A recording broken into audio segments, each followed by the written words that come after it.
everyone, welcome to Somnary Tales. I'm Sammy, and I'm so happy you're here tonight. If you're ready to relax, unwind, and drift into a story, you're in the right place. Chapter 6. Of the inhabitants of Lilliput, their learning, laws, and customs, the manner of educating their children, the author's way of living in that country, his vindication of a great lady, although I intend to leave the description of this empire to a particular treatise. Yet, in the meantime, I am content to gratify the curious reader with some general ideas, as the common size of the natives is somewhat under 6 inches high.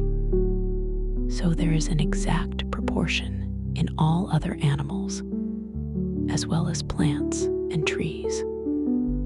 For instance, the tallest horses and oxen are between 4 and 5 inches in height, the sheep an inch and a half, more or less. Their geese about the bigness of a sparrow, and so the several gradations downwards till you come to the smallest, which to my sight were almost invisible. But nature has adapted the eyes of the Lilliputians to all objects proper for their view. They see with great exactness, but at no great distance, and to show the sharpness of their sight towards objects that are near. I have been much pleased with observing a cook pulling a lark, which was not so large as a common fly, and a young girl threading an invisible needle with invisible silk. Their tallest trees are about 7 feet high.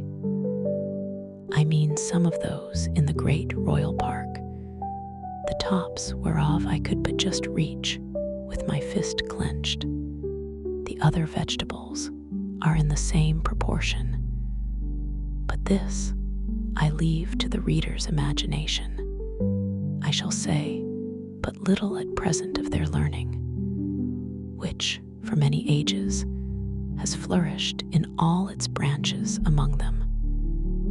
But their manner of writing is very peculiar, being neither from the left to the right, like the Europeans, nor from the right to the left, like the Arabians, nor from up to down, like the Chinese, but aslant, from one corner of the paper to the other, like ladies in England.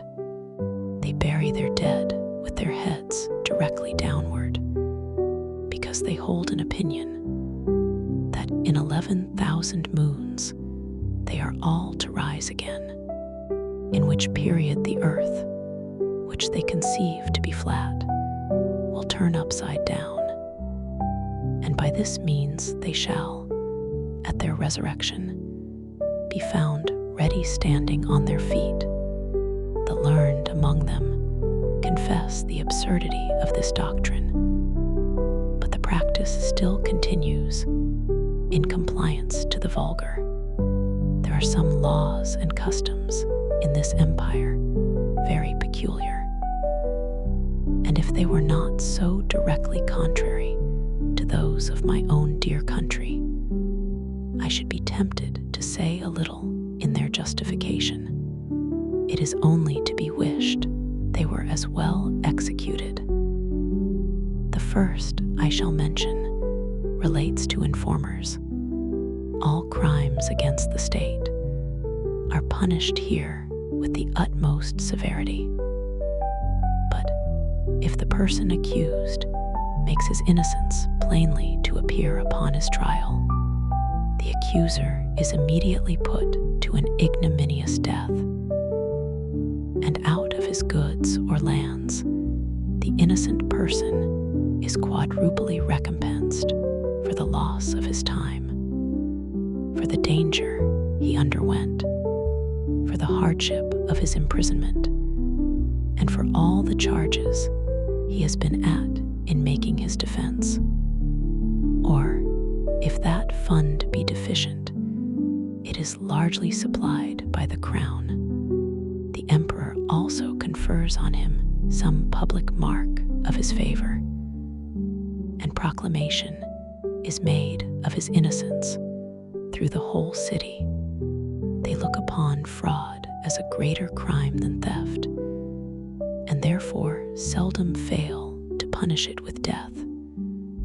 For they allege that care and vigilance, with a very common understanding, may preserve a man's goods from thieves, but honesty has no defense against superior cunning.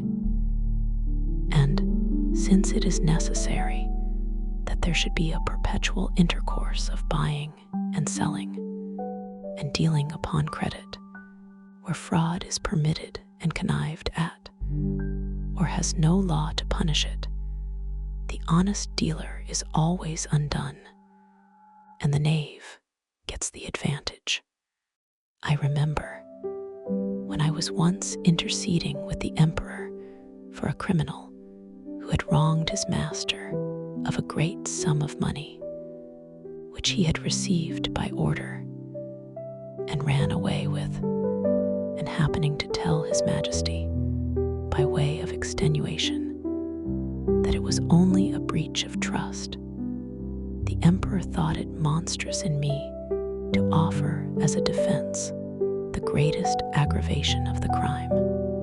And truly, I had little to say in return, farther than the common answer, that different nations had different customs.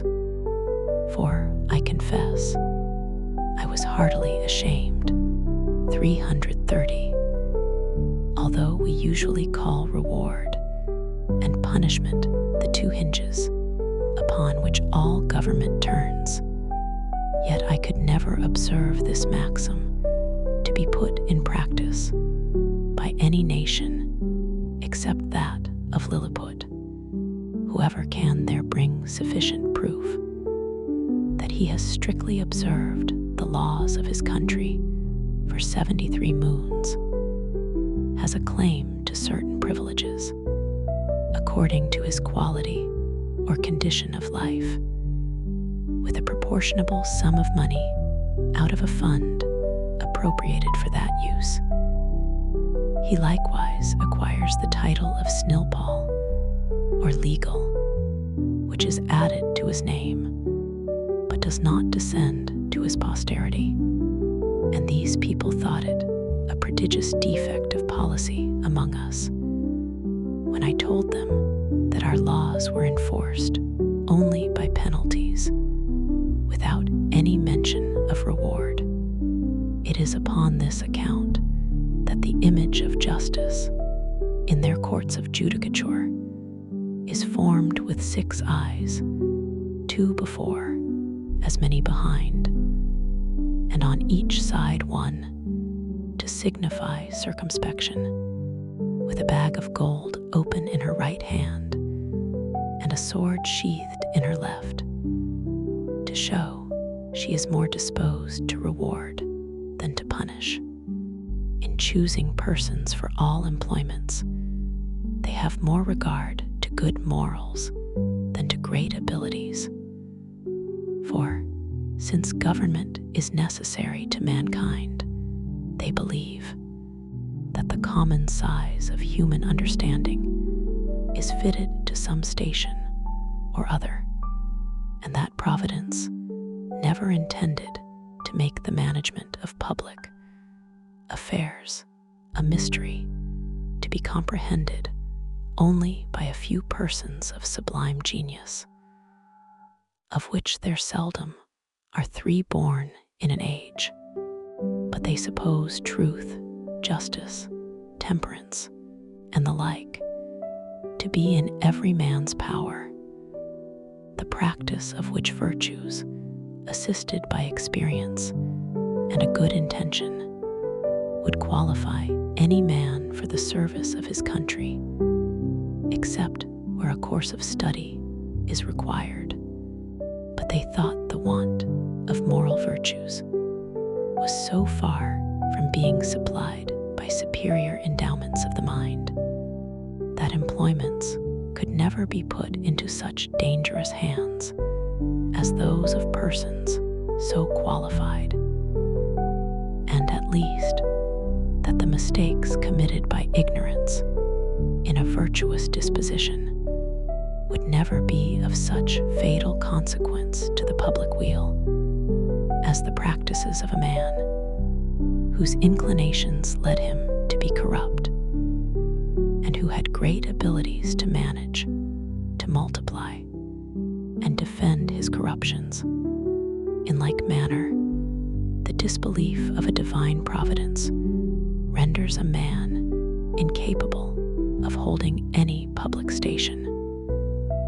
For, since kings avow themselves to be the deputies of Providence, the Lilliputians think nothing can be more absurd than for a prince to employ such men as disown the authority under which he acts. In relating these and the following laws, I would only be understood to mean the original institutions, and not the most scandalous corruptions into which these people are fallen by the degenerate nature of man. For as to that infamous practice of acquiring great employments by dancing on the ropes, or badges of favor and distinction by leaping over sticks and creeping under them, the reader is to observe that they were first introduced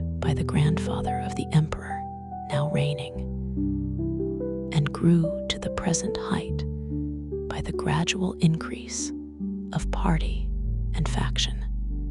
Ingratitude is among them a capital crime, as we read it to have been in some other countries. For they reason thus, that whoever makes ill returns to his benefactor must needs be a common enemy to the rest of mankind, from whom he has received no obligation, and therefore such a man is not fit to live. Their notions relating to the duties of parents and children differ extremely from ours. For since the conjunction of male and female is founded upon the great law of nature, in order to propagate and continue the species, the Lilliputians will needs have it that men and women are joined together like other animals by the motives of concupiscence, and that their tenderness towards their young proceeds from the like natural principle, for which reason they will never allow that a child is under any obligation to his father for begetting him, or to his mother for bringing him into the world, which, considering the miseries of human life, was neither a benefit in itself, nor intended so by his parents, whose thoughts, in their love encounters, were otherwise employed. Upon these, and the like reasonings, their opinion is, that parents are the last of all others to be trusted with the education of their own children, and therefore they have in every town public nurseries, where all parents, except cottagers and laborers, are obliged to send their infants of both sexes to be reared and educated when they come to the age of 20 moons, at which time they are supposed to have some rudiments of docility. These schools are of several kinds, suited to different qualities and both sexes. They have certain professors well skilled in preparing children for such a condition of life as befits the rank of their parents, and their own capacities as well as inclinations. I shall first say something of the male nurseries, of the female, the nurseries for males of noble or eminent birth are provided with grave and learned professors and their several deputies. The clothes and food of the children are plain and simple. They are bred up in the principles of honor, justice, courage, modesty, clemency, religion, and love of their country. They are always employed in some business, except in the times of eating and sleeping, which are very short, and 2 hours for diversions, consisting of bodily exercises. They are dressed by men till 4 years of age, and then are obliged to dress themselves, although their quality be ever so great. And the women attendant, who are aged proportionably to ours at 50, perform only the most menial offices. They are never suffered to converse with servants, but go together in smaller or greater numbers to take their diversions, and always in the presence of a professor or one of his deputies, whereby they avoid those early bad impressions of folly and vice to which our children are subject. Their parents are suffered to see them only twice a year. The visit is to last but an hour. They are allowed to kiss the child at meeting and parting, but a professor, who always stands by on those occasions, will not suffer them to whisper or use any fondling expressions, or bring any presents of toys, sweetmeats, and the like.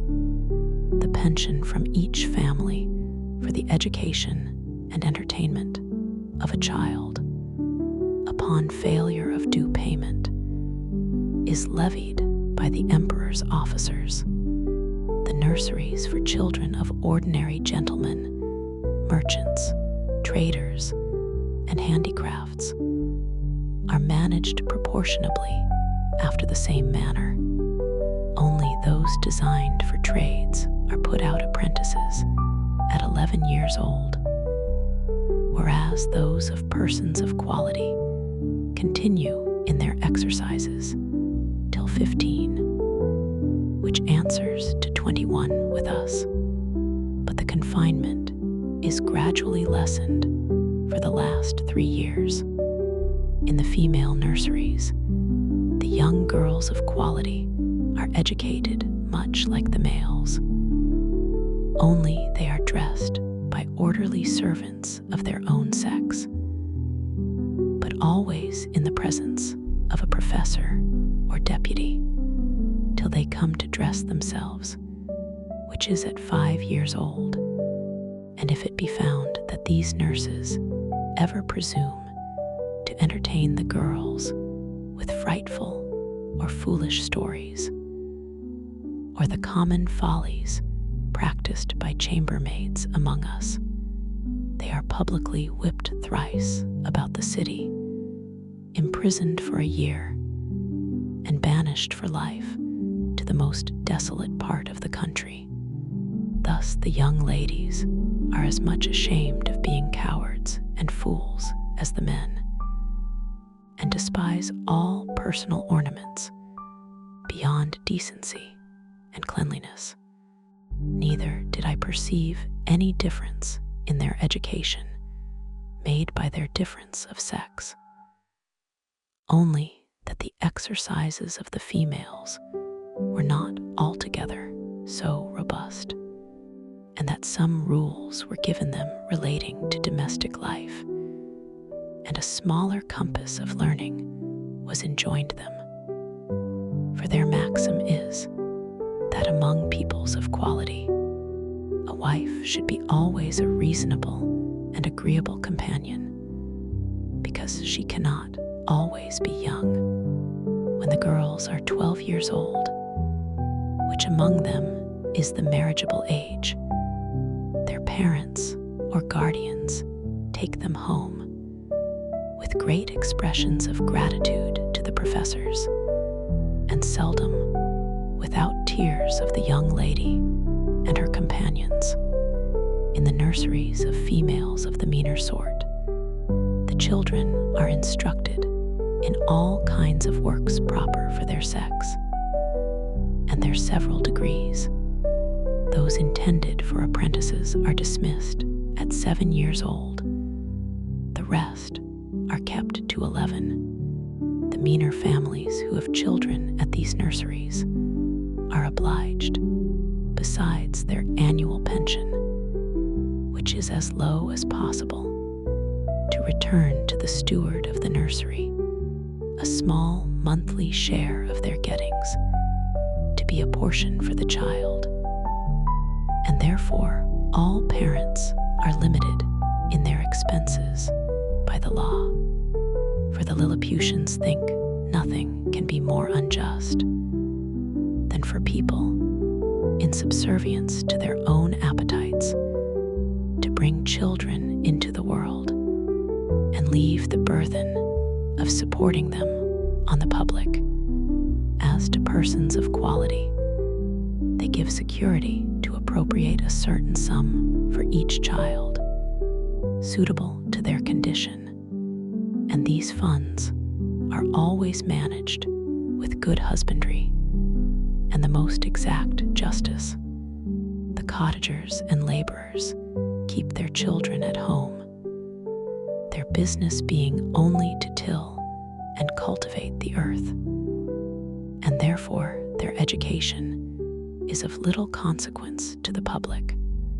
But the old and diseased among them are supported by hospitals, for begging is a trade unknown in this empire, and here it may, perhaps, divert the curious reader to give some account of my domestics and my manner of living in this country during a residence of 9 months and 13 days, having a head mechanically turned and being likewise forced by necessity. I had made for myself a table and chair convenient enough out of the largest trees in the royal park. 200 seamstresses were employed to make me shirts, and linen for my bed and table, all of the strongest and coarsest kind they could get, which, however, they were forced to quilt together in several folds, for the thickest was some degrees finer than lawn. Their linen is usually 3 inches wide, and 3 feet make a piece. The seamstresses took my measure as I lay on the ground, one standing at my neck and another at my mid-leg, with a strong cord extended that each held by the end, while a third measured the length of the cord with a rule of 1 inch long. Then they measured my right thumb and desired no more, for by a mathematical computation, that twice round the thumb is once round the wrist, and so on to the neck and the waist, and by the help of my old shirt, which I displayed on the ground before them for a pattern, they fitted me exactly. 300 tailors were employed in the same manner to make me clothes, but they had another contrivance for taking my measure. I kneeled down, and they raised a ladder from the ground to my neck. Upon this ladder, one of them mounted and let fall a plumb line from my collar to the floor, which just answered the length of my coat. But my waist and arms I measured myself when my clothes were finished, which was done in my house, for the largest of theirs would not have been able to hold them. They looked like the patchwork made by the ladies in England, only that mine were all of a color. I had 300 cooks to dress my victuals, in little convenient huts built about my house, where they and their families lived, and prepared me 2 dishes apiece. I took up 20 waiters in my hand and placed them on the table. 100 more attended below on the ground, some with dishes of meat, and some with barrels of wine and other liquors slung on their shoulders, all which the waiters above drew up, as I wanted, in a very ingenious manner, by certain cords, as we draw the bucket up a well in Europe. A dish of their meat was a good mouthful, and a barrel of their liquor a reasonable draught. Their mutton yields to ours, but their beef is excellent. I have had a sirloin so large that I have been forced to make 3 bites of it, but this is rare.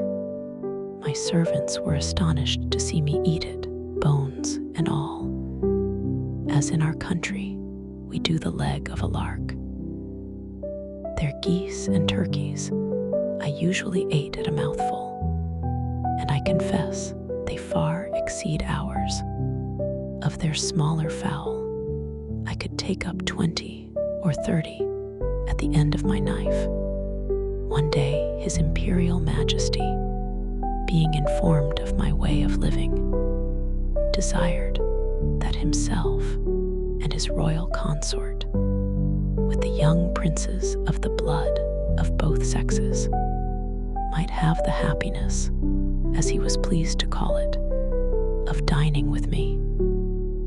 They came accordingly, and I placed them in chairs of state upon my table just over against me, with their guards about them. Flimnap, the Lord High Treasurer, attended there likewise with his white staff, and I observed he often looked on me with a sour countenance, which I would not seem to regard, but ate more than usual, in honor to my dear country, as well as to fill the court with admiration. I have some private reasons to believe that this visit from His Majesty gave Flimnap an opportunity of doing me ill offices to his master. That minister had always been my secret enemy, though he outwardly caressed me more than was usual to the moroseness of his nature.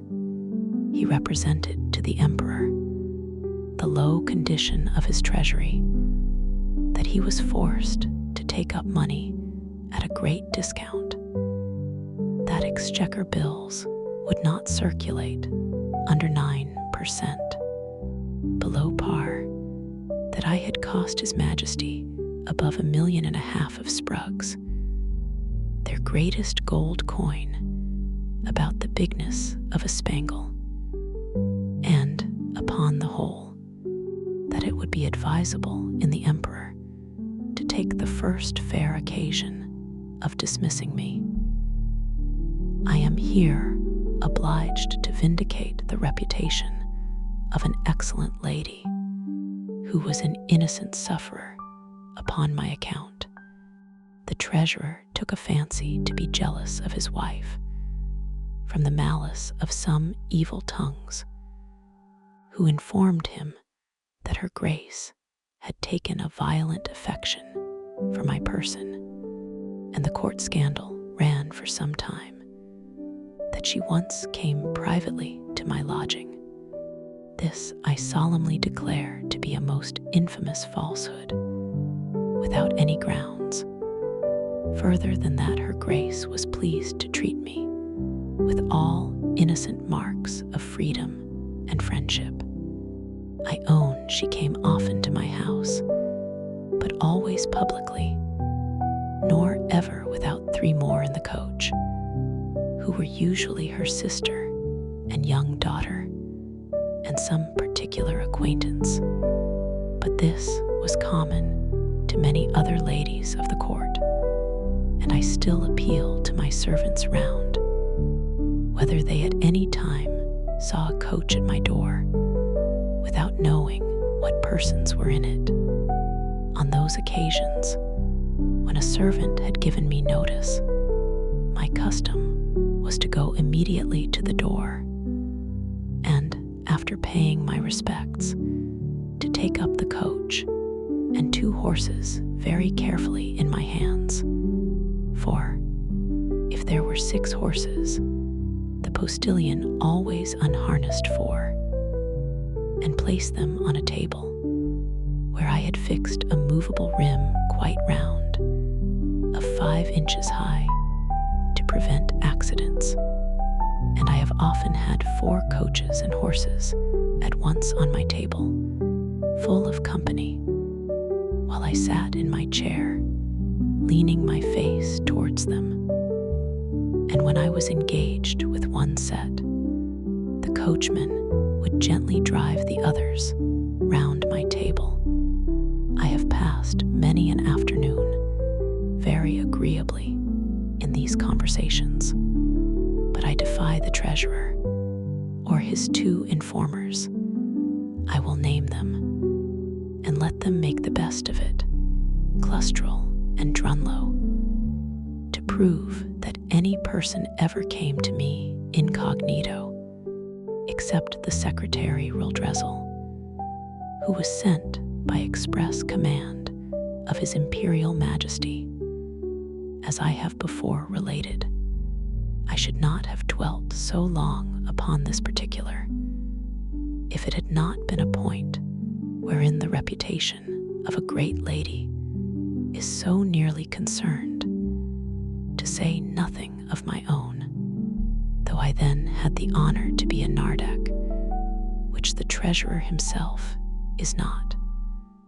For all the world knows that he is only a Glumglum, a title inferior by 1 degree, as that of a marquis is to a duke in England. Yet I allow he preceded me in right of his post. These false informations, which I afterwards came to the knowledge of by an accident not proper to mention, made the treasurer show his lady for some time an ill countenance, and me a worse. And although he was at last undeceived and reconciled to her, yet I lost all credit with him, and found my interest decline very fast with the emperor himself, who was, indeed, too much governed by that favorite. Chapter 7. The author, being informed of a design to accuse him of high treason, makes his escape to Blefuscu. His reception there, before I proceed to give an account of my leaving this kingdom. It may be proper to inform the reader of a private intrigue, which had been for 2 months forming against me. I had been hitherto, all my life, a stranger to courts, for which I was unqualified by the meanness of my condition. I had indeed heard and read enough of the dispositions of great princes and ministers, but never expected to have found such terrible effects of them in so remote a country, governed, as I thought, by very different maxims from those in Europe, when I was just preparing to pay my attendance on the Emperor of Blefuscu, a considerable person at court, to whom I had been very serviceable at a time when he lay under the highest displeasure of His Imperial Majesty, came to my house very privately at night in a close chair, and without sending his name, desired admittance. The chairmen were dismissed. I put the chair, with his lordship in it, into my coat pocket, and, giving orders to a trusty servant to say I was indisposed and gone to sleep, I fastened the door of my house, placed the chair on the table, according to my usual custom, and sat down by it. After the common salutations were over, observing his lordship's countenance full of concern, and inquiring into the reason, he desired I would hear him with patience in a matter that highly concerned my honor and my life. His speech was to the following effect, for I took notes of it as soon as he left me. "You are to know," said he, "that several committees of council have been lately called, in the most private manner, on your account. And it is but 2 days since His Majesty came to a full resolution. You are very sensible that Skyresh Balgalam, Galbit, or High Admiral, has been your mortal enemy almost ever since your arrival. His original reasons I know not, but his hatred is increased since your great success against Blefuscu, by which his glory as admiral is much obscured.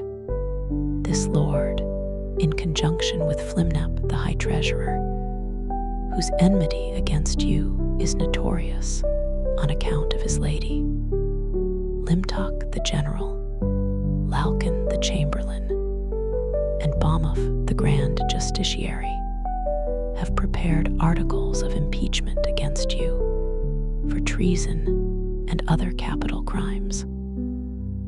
This preface made me so impatient, being conscious of my own merits and innocence, that I was going to interrupt him, when he entreated me to be silent, and thus proceeded.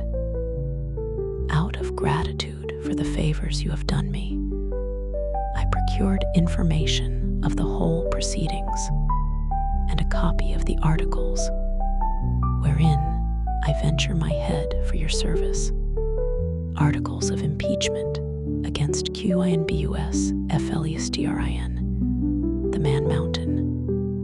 Article I, whereas, by a statute made in the reign of His Imperial Majesty Kalin Defar Ploon, it is enacted that whoever shall make water within the precincts of the royal palace shall be liable to the pains and penalties of high treason, notwithstanding the said Quinbus Flestrin, in open breach of the said law, under color of extinguishing the fire kindled in the apartment of His Majesty's most dear imperial consort, did maliciously, traitorously, and devilishly, by discharge of his urine, put out the said fire kindled in the said apartment, lying and being within the precincts of the said royal palace,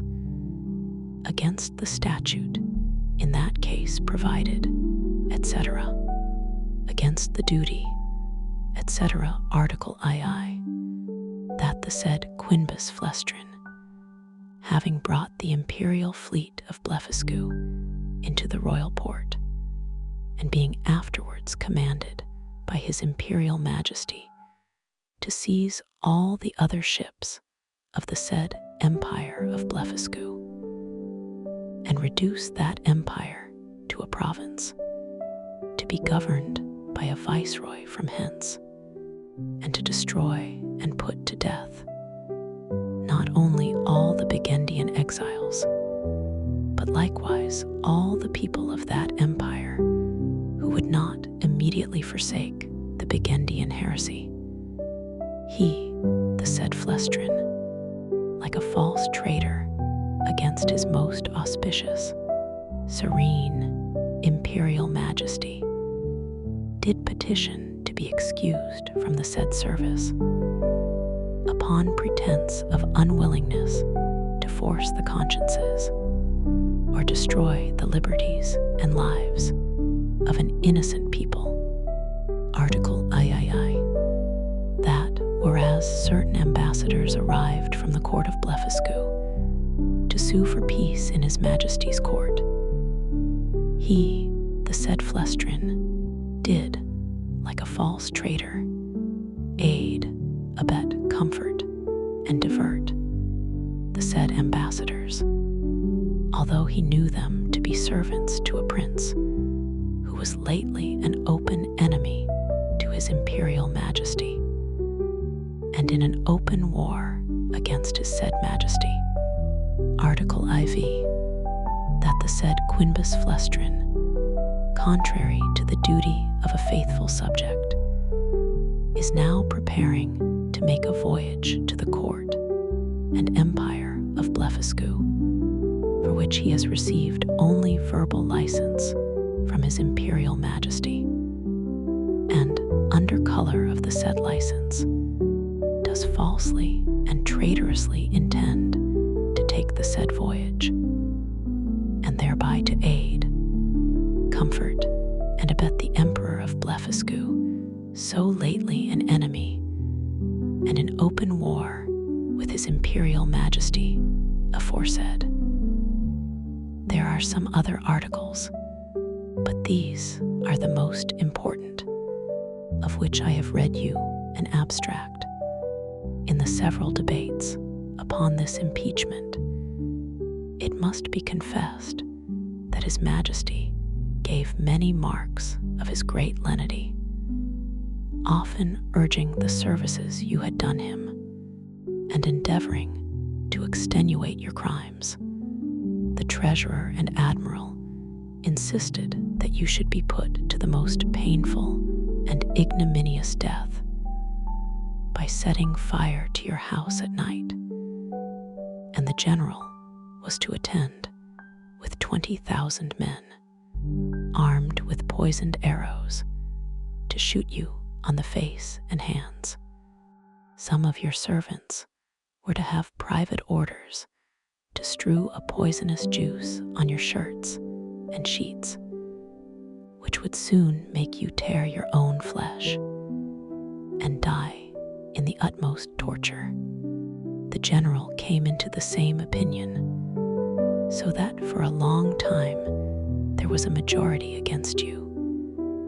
But His Majesty, resolving, if possible, to spare your life, at last brought off the chamberlain. Upon this incident, Reldresel, principal secretary for private affairs, who always approved himself your true friend, was commanded by the emperor to deliver his opinion, which he accordingly did, and therein justified the good thoughts you have of him. He allowed your crimes to be great, but that still there was room for mercy, the most commendable virtue in a prince, and for which His Majesty was so justly celebrated. He said, the friendship between you and him was so well known to the world that perhaps the most honorable board might think him partial. However, in obedience to the command he had received, he would freely offer his sentiments that if His Majesty, in consideration of your services and pursuant to His own merciful disposition, would please to spare your life and only give orders to put out both your eyes, he humbly conceived that by this expedient justice might in some measure be satisfied, and all the world would applaud the lenity of the emperor, as well as the fair and generous proceedings of those who have the honor to be his counselors, that the loss of your eyes would be no impediment to your bodily strength, by which you might still be useful to His Majesty. That blindness is an addition to courage, by concealing dangers from us, that the fear you had for your eyes was the greatest difficulty in bringing over the enemy's fleet, and it would be sufficient for you to see by the eyes of the ministers, since the greatest princes do no more. This proposal was received with the utmost disapprobation by the whole board. Bolgolam, the admiral, could not preserve his temper, but rising up in fury, said, he wondered how the secretary durst presume to give his opinion for preserving the life of a traitor, that the services you had performed were, by all true reasons of state, the great aggravation of your crimes, that you, who were able to extinguish the fire by discharge of urine in Her Majesty's apartment, which he mentioned with horror, might, at another time, raise an inundation by the same means to drown the whole palace, and the same strength which enabled you to bring over the enemy's fleet might serve, upon the first discontent, to carry it back, that he had good reasons to think you were a Bigendian in your heart. And as treason begins in the heart before it appears in overt acts, so he accused you as a traitor on that account, and therefore insisted you should be put to death. The treasurer was of the same opinion.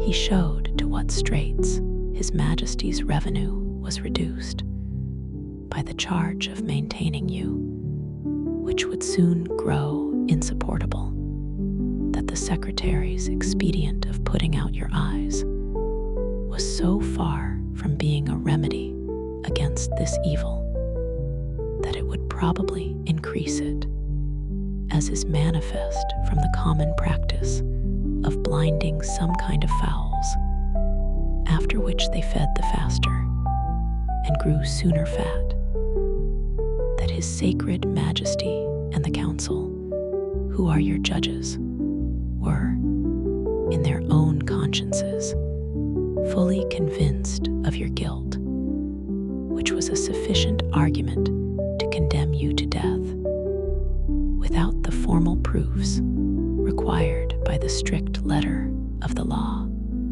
But His Imperial Majesty, fully determined against capital punishment, was graciously pleased to say that since the council thought the loss of your eyes too easy a censure, some other way may be inflicted hereafter, and your friend, the secretary, humbly desiring to be heard again, in answer to what the treasurer had objected concerning the great charge His Majesty was at in maintaining you, said that His Excellency, who had the sole disposal of the Emperor's revenue, might easily provide against that evil by gradually lessening your establishment, by which, for want of sufficient food, you would grow weak and faint and lose your appetite, and consequently decay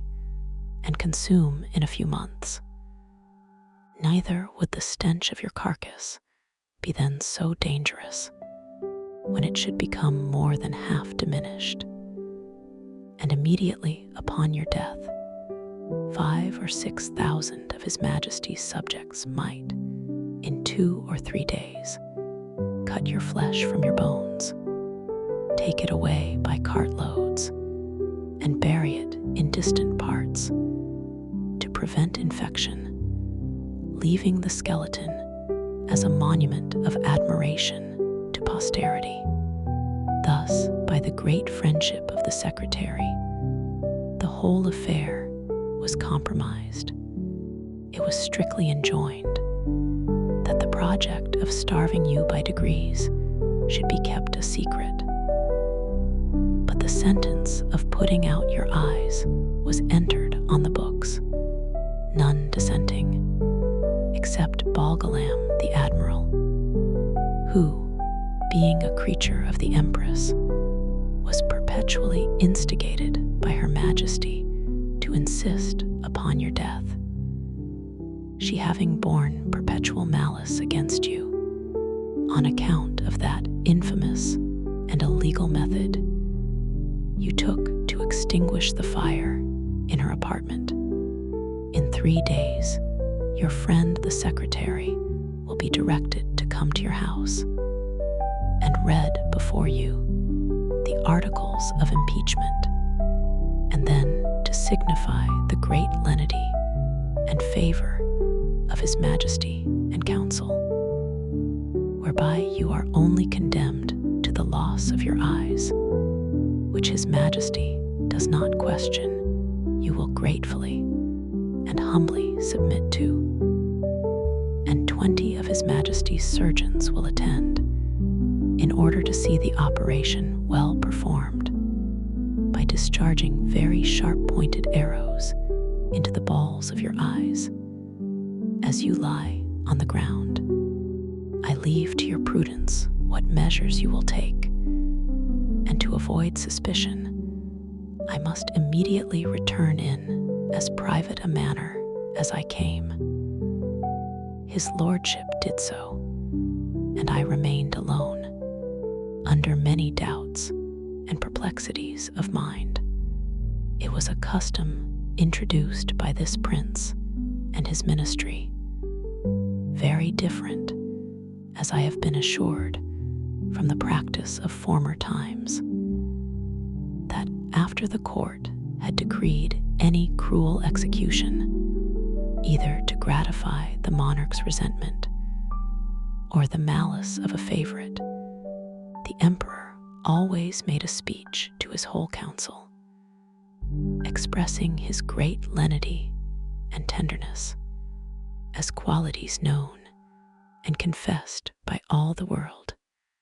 This speech was immediately published throughout the kingdom, nor did anything terrify the people so much as those encomiums on His Majesty's mercy, because it was observed that the more these praises were enlarged and insisted on, the more inhuman was the punishment, and the sufferer more innocent.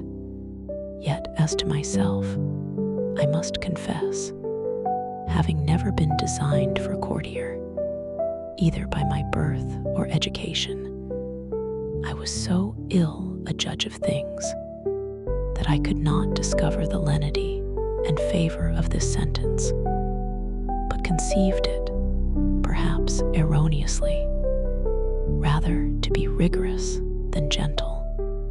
I sometimes thought of standing my trial, for, although I could not deny the facts alleged in the several articles, yet I hoped they would admit of some extenuation.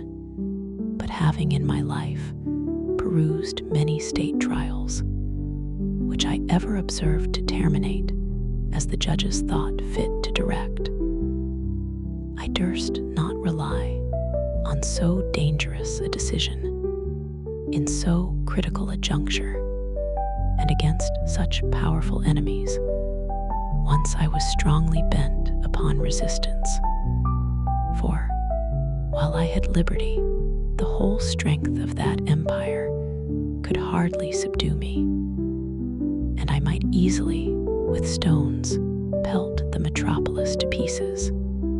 But I soon rejected that project with horror, by remembering the oath I had made to the emperor, the favors I received from him, and the high title of Nardek he conferred upon me.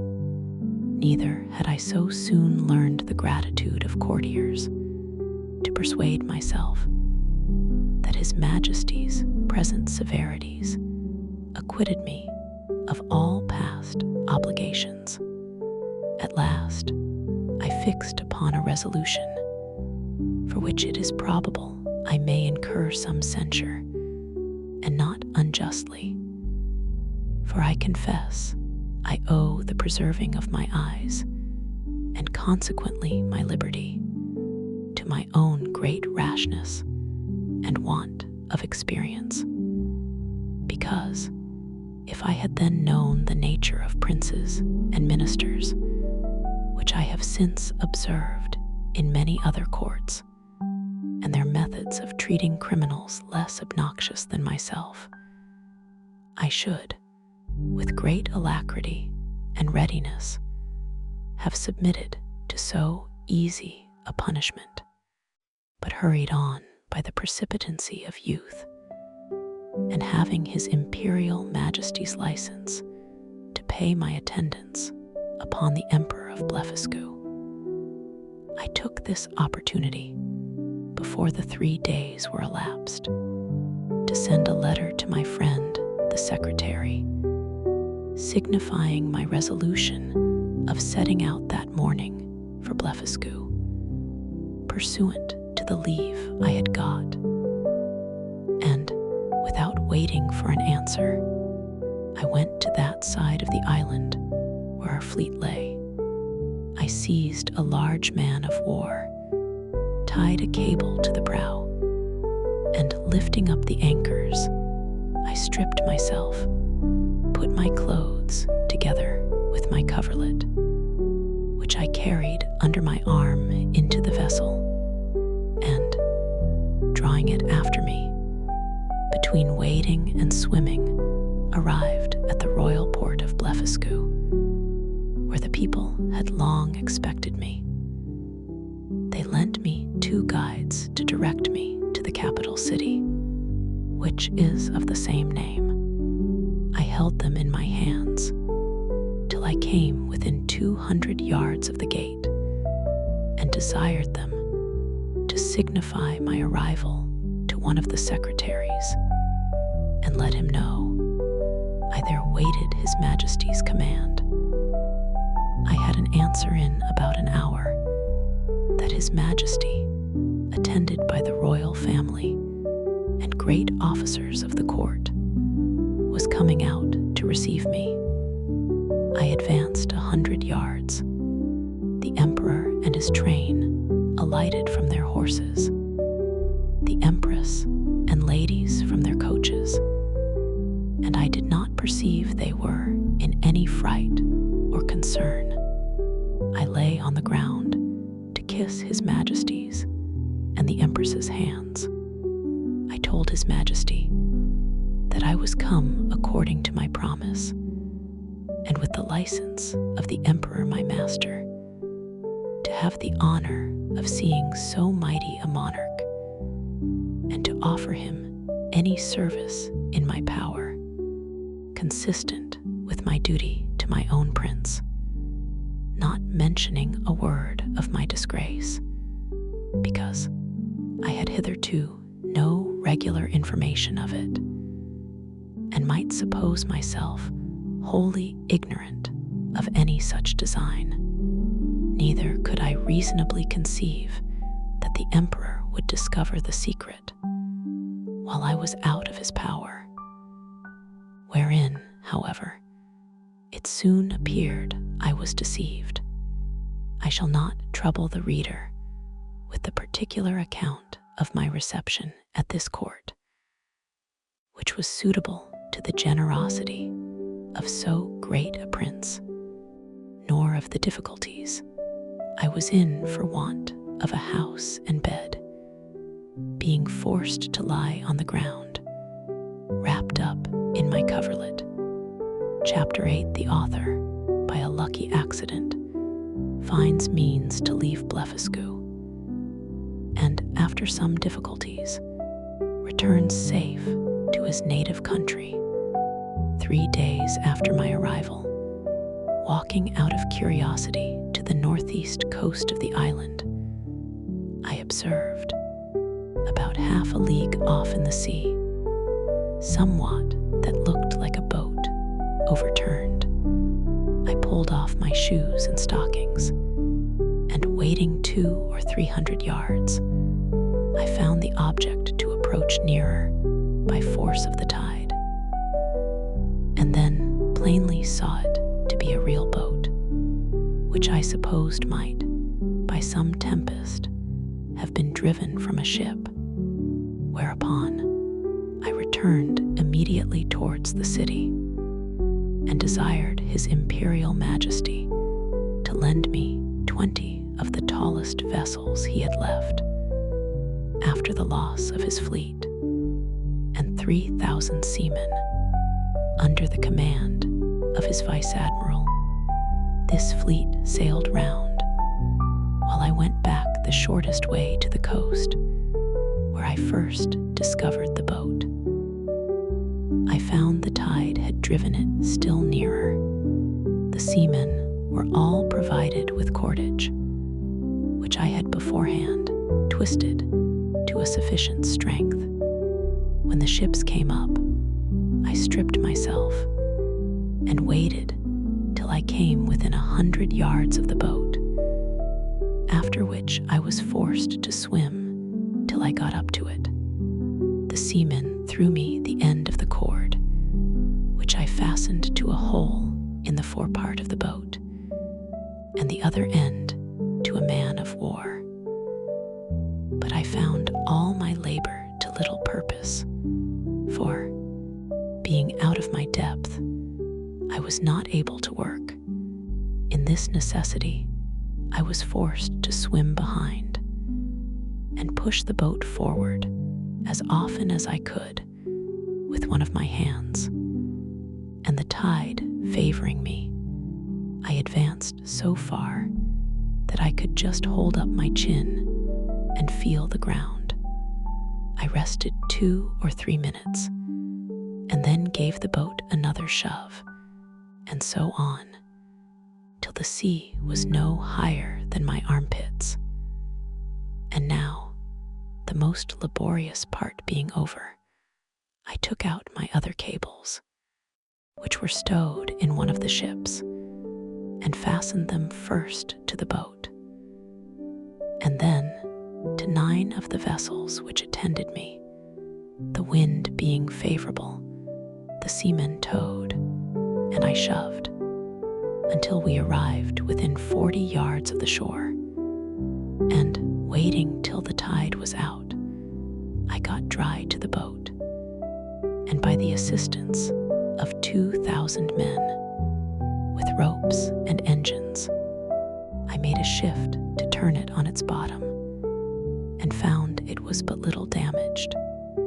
I shall not trouble the reader with the difficulties I was under, by the help of certain paddles, which cost me 10 days making, to get my boat to the royal port of Blefuscu, where a mighty concourse of people appeared upon my arrival, full of wonder at the sight of so prodigious a vessel. I told the emperor that my good fortune had thrown this boat in my way, to carry me to some place whence I might return into my native country, and begged His Majesty's orders for getting materials to fit it up, together with his license to depart, which, after some kind expostulations, he was pleased to grant. I did very much wonder, in all this time, not to have heard of any express relating to me from our emperor to the court of Blefuscu, but I was afterward given privately to understand that His Imperial Majesty, never imagining I had the least notice of his designs, believed I was only gone to Blefuscu in performance of my promise, according to the license he had given me, which was well known at our court, and would return in a few days, when the ceremony was ended. But he was at last in pain at my long absence, and after consulting with the treasurer and the rest of that cabal, a person of quality was dispatched with the copy of the articles against me. This envoy had instructions to represent to the monarch of Blefuscu the great lenity of his master, who was content to punish me no farther than with the loss of my eyes, that I had fled from justice, and if I did not return in 2 hours, I should be deprived of my title of Nardek and declared a traitor. The envoy further added that in order to maintain the peace and amity between both empires, his master expected that his brother of Blefuscu would give orders to have me sent back to Lilliput, bound hand and foot, to be punished as a traitor. The Emperor of Blefuscu, having taken 3 days to consult, returned an answer consisting of many civilities and excuses.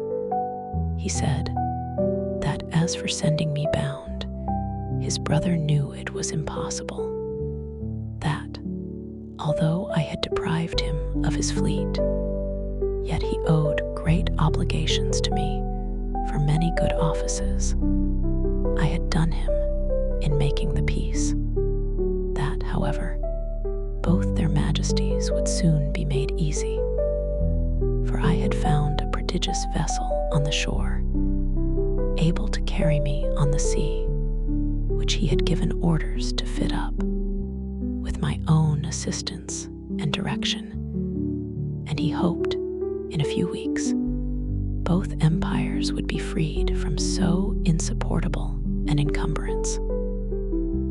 With this answer, the envoy returned to Lilliput, and the monarch of Blefuscu related to me all that had passed, offering me at the same time, but under the strictest confidence, his gracious protection if I would continue in his service, wherein, although I believed him sincere, yet I resolved never more to put any confidence in princes or ministers where I could possibly avoid it, and therefore, with all due acknowledgments for his favorable intentions, I humbly begged to be excused.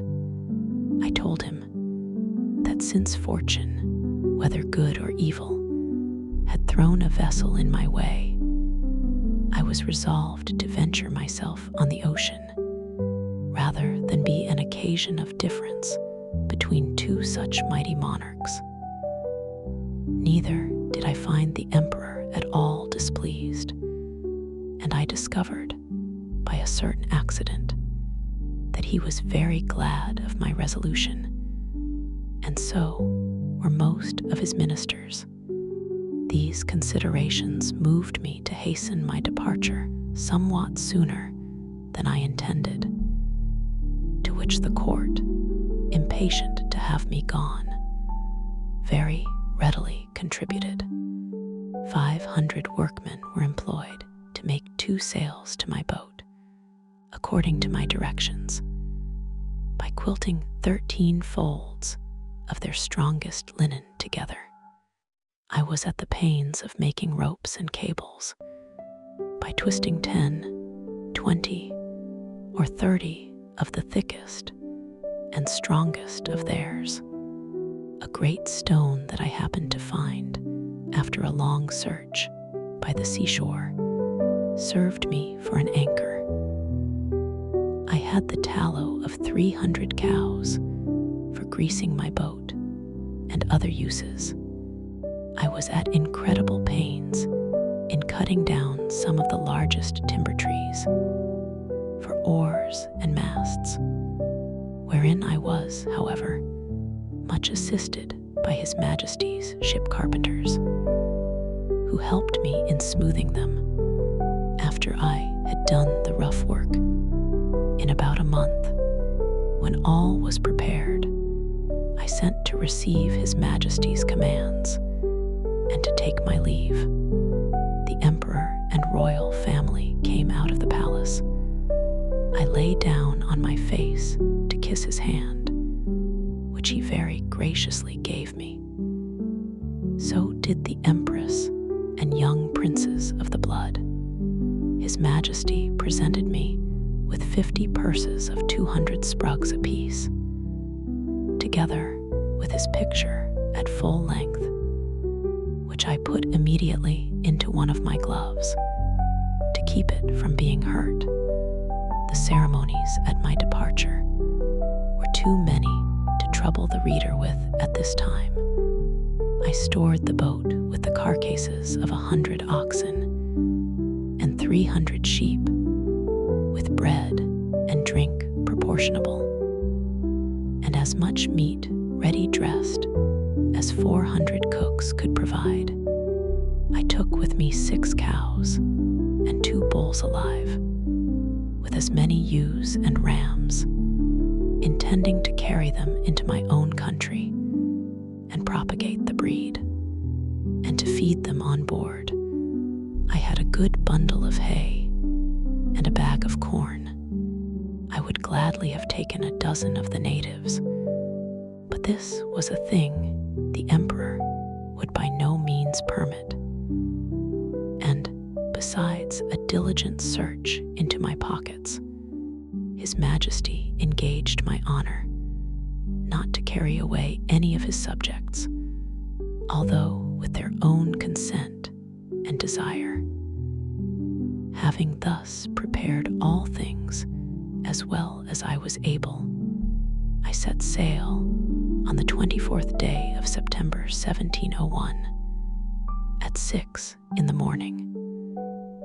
And when I had gone about 4 leagues to the northward, the wind being at southeast, at 6 in the evening, I descried a small island about half a league to the northwest. I advanced forward and cast anchor on the lee side of the island, which seemed to be uninhabited. I then took some refreshment and went to my rest. I slept well, and as I conjectured, at least 6 hours, for I found the day broke in 2 hours after I awaked. It was a clear night.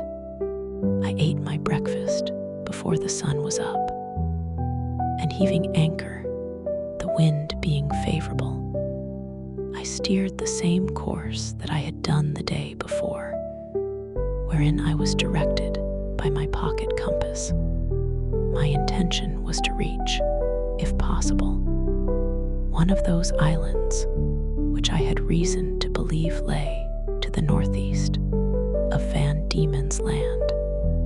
I discovered nothing all that day, but upon the next, about 3 in the afternoon, when I had by my computation made 24 leagues from Blefuscu, I descried a sail steering to the southeast. My course was due east. I hailed her, but could get no answer. Yet I found I gained upon her, for the wind slackened. I made all the sail I could, and in half an hour she spied me, then hung out her ancient and discharged a gun.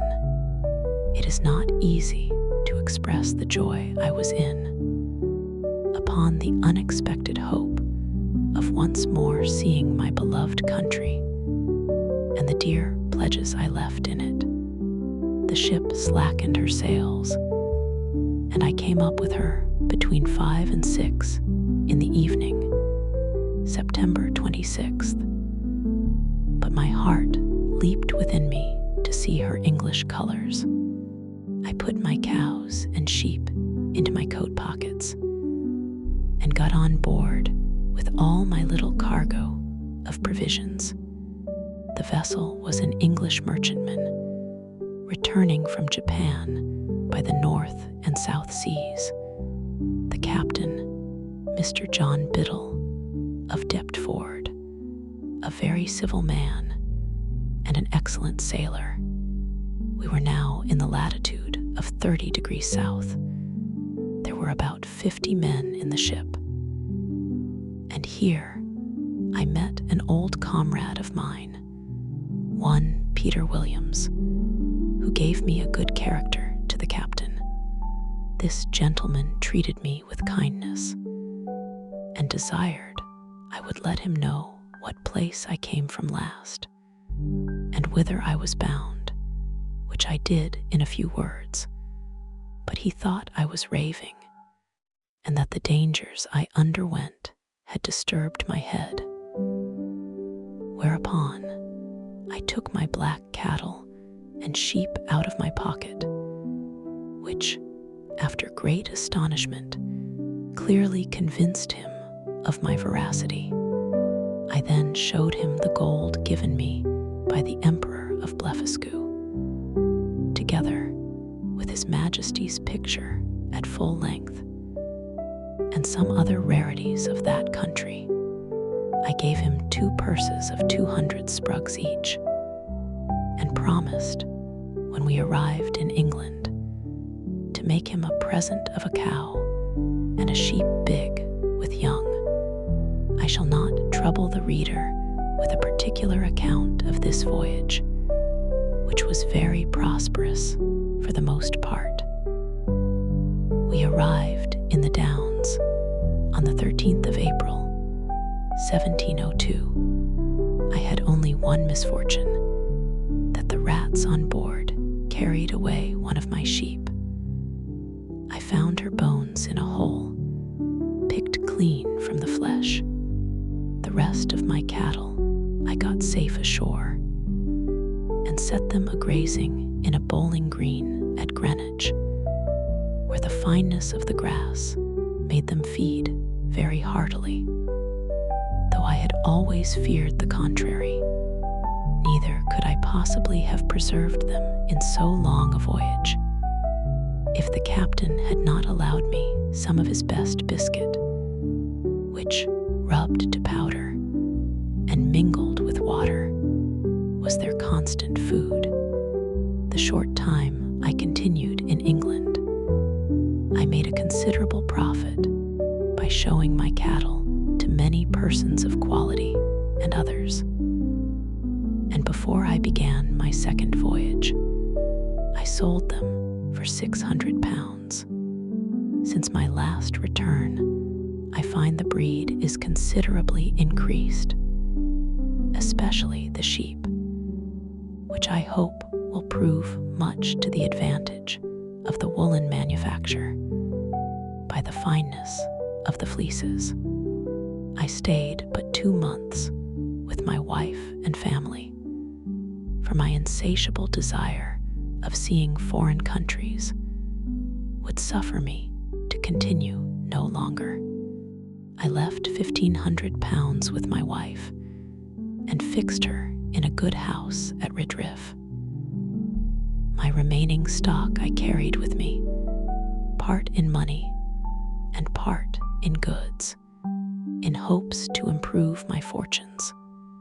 My eldest uncle John had left me an estate in land near Epping of about £30 a year, and I had a long lease of the Black Bull in Fetter Lane, which yielded me as much more, so that I was not in any danger of leaving my family upon the parish.